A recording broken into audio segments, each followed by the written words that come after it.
দুর্গাপুজো শুধু একটি বৃহৎ উৎসব নয়, বাজার কেন্দ্রিক অর্থনীতির অন্যতম উৎস বটে।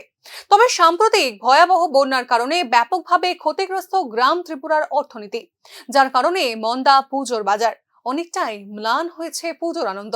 দুর্গাপুজোর আগে এই সময়ে তেজি থাকতো গ্রামীণ বাজার ও অর্থনীতি। সরকারি প্রকল্পের কাজের টাকা ও পুজোর সঙ্গে প্রত্যক্ষ অথবা পরোক্ষভাবে জড়িত মানুষ কায়িক শ্রমের মধ্যে দিয়ে হাতে পেতেন বাড়তি পয়সা। বিশেষ করে চাষি ও স্থানীয় ক্ষুদ্র ব্যবসায়ীরা পুজোর জমজমাট বাজার থেকে পেতেন আর্থিক মুনাফা।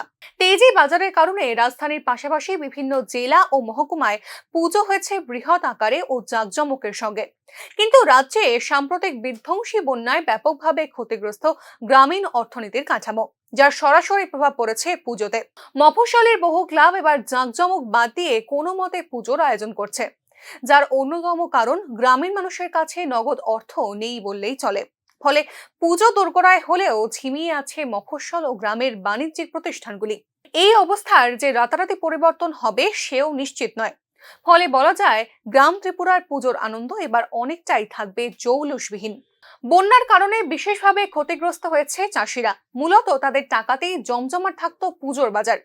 এক্ষেত্রে সরকারি সাহায্য সহায়তা আসছে ঠিকই, তবে বিশাল পরিমাণ ক্ষতির সঙ্গে তুলনা করলে তার পরিমাণ নেহাতই অল্প। আর্থিক অবস্থা দেখে দোকানে পুজোর মাল তুলতেও বিশেষ আগ্রহ দেখাচ্ছেন না স্থানীয় ব্যবসায়ীরা।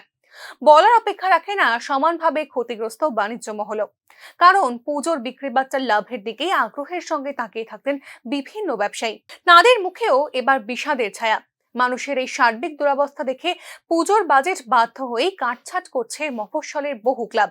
সপ্তমী অথবা অষ্টমীতে রাজধানীর শান্তিপাড়া অথবা সংহতি ক্লাবের মণ্ডপে যখন মানুষের ঢল, তখন একই চিত্র গতবারও দেখা গিয়েছে তেলিয়ামুড়া, কৈলাসহর অথবা উদয়পুর রবীন্দ্র সংঘের মতো সুপরিচিত ক্লাবগুলির পুজো প্যান্ডেলে। এবারও মা আসছেন ঠিকই, তবে প্রকৃতির নিদারুণ রুদ্ররোষে মার সন্তানদের মুখে নেই খুশির হাসি। কঠিন এই অবস্থা কাটিয়ে আবার সহসাই ঝলমল করবে গ্রামীণ ত্রিপুরার বাজার। মা দুর্গার কাছে এই প্রার্থনা নিয়ে এবার পুজো প্যান্ডেলে আসবেন স্বজন হারানো ও ঘরবাড়ি হারানো দুঃখী সন্তানরা। Bureau report, news now.